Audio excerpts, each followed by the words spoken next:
কেমন আছেন সবাই? চৌধুরী পরিবারে স্বাগত জানিয়ে আজকে ঘটনাটি শুরু করছি।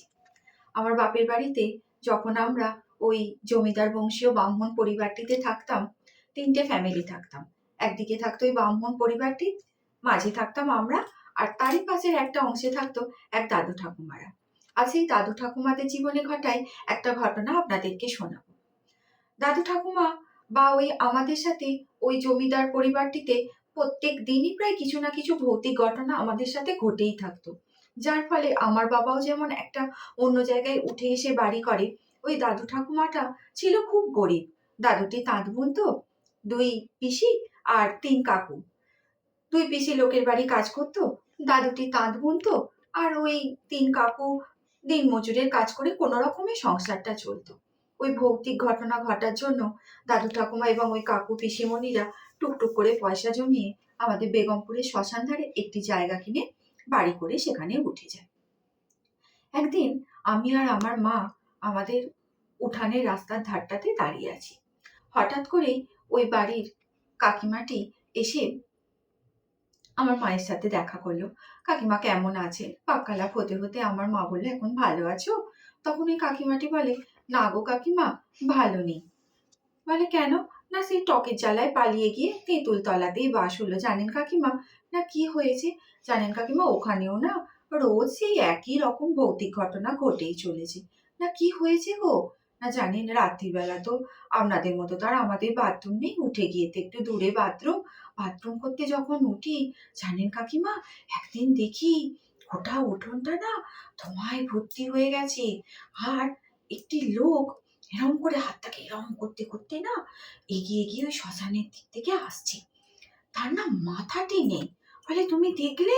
বলছে, হ্যাঁ গো কাকিমা, আমি নিজের চোখে দেখেছি। হয়তো বিশ্বাস করবেন না, কিন্তু এটা সত্যি। পরে জানতে পারলাম ওখানে সবাই নাকি এনাকে প্রায় না প্রায়ই ওই অমাবস্যা পূর্ণিমা বা প্রায় রাত্রিরেই একে দেখতে পায়। আবার জানেন কাকিমা, আমাদের বাড়ি, তারপরই তো রাস্তা, তারপরই শ্মশানটা। ওই শ্মশানে না রাত্রিবেলা শুনতে পাই কিছু কিছু বাচ্চা কখনো কাঁদছে, কখনো বা খেলছে, আবার কখনো মা এরম না ধূপ ধাপ করে যেন গাছে উঠছে, লাফ দিয়ে পড়ছে। আমার মা বলে, তোমার ভয় লাগে না?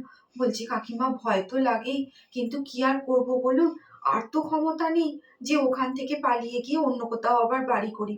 জানেন কাকিমা, শরীর খারাপ যেন সকলের লেগেই আছে। টাকা পয়সা কিচ্ছু জমাতে পারছি না। জানেন কাকিমা, আর একদিন ওখানের ওই যে কালী মন্দিরটা, শ্মশানের ওপরেই একটা কালী মন্দির আমরা ছোট থেকেই দেখে আসছি। ওই কালী মন্দিরে এক অমাবস্যা রাতে পুরোহিত যখন মন্দিরে পুজো করছিল, কিছু লোক ছিল, তাদেরকে প্রসাদ দিয়ে এবার ওই পুরোহিত মন্দিরে চাবি দিয়ে যখন বাড়ি ফিরতে যাবে, পিছন যখন ফিরেছে চাবিটি দিয়ে, তখন কিছু হাত ওই ব্রাহ্মণের দিকে এরকম করে দাও দাও দাও দাও করে একটা খনা খনা গলায় বলছে। মানে তাদের কোনো অবয়ব নেই, কোনো মুখ নেই, মাথা নেই, কিছু নেই। ব্রাহ্মণ তো সেটি দেখে সেখানেই অজ্ঞান হয়ে সারা রাত পড়ে থাকে। তার কারণ ওই মন্দিরে রাত্রির বেলা বা ওখানটিতে কেউ যেত না, কারণ সকলেই কম বেশি জানে যে ওখানে কিছু না কিছু ভৌতিক ঘটনা ঘটে। সকালবেলা ওই ব্রাহ্মণকে তুলে তার মুখ থেকে সমস্ত ঘটনা সবাই জানতে পারে। আমার এত বয়স হয়ে গেল, এখনো পর্যন্ত ওখানটাতেই এতদিন বাদ গিয়ে দেখলাম একটা শিব মন্দির হয়েছে। এবং ওই যে শ্মশানের ওখানটিতে সেই যে ছোটবেলায় দেখে এসেছি আগেকার দিনের যে সেই ছোট ছোট সেই একটু লালচে গোছের আলোগুলো জ্বলতো না, সেই রকমই কোনো বড় আলো এখনো পর্যন্ত ওখানে নেই। দেয় রাস্তার ওই যে আলোগুলো, আর ওই কেটে যায়, পুরো সেই এখনো অন্ধকার। আজ এই পর্যন্ত।